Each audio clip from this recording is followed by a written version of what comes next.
एका पोराने गावात हॉटेल टाकलं आणि हॉटेल पुढे एक पाटी लिहिली. गावात अनेक हॉटेल होते, पण आपलंही एवढ्या हॉटेलमध्ये हॉटेल चालवायचं सोपं नाही ना.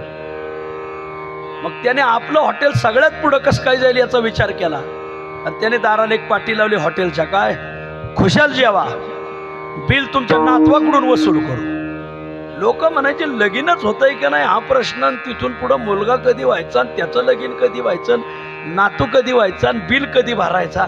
आता लावली पाटी तर मग चला जेवायला, काय फुकटच जेवायचं, चट नातू भरील नाही तर नाही भरील.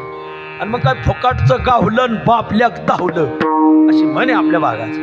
हे लोकांची तोबा गर्दी हॉटेलमध्ये, पण पोरग बावळट नव्हतं, पोरग हुशार होतं. त्याने पाटी लिहिली होती खुशाल जेवा, बिल तुमच्या नातवाकडून वसूल करू, पण जेवण झालं का प्रत्येकाच्या टेबलवर 500 रुपये बिल बांधायचं.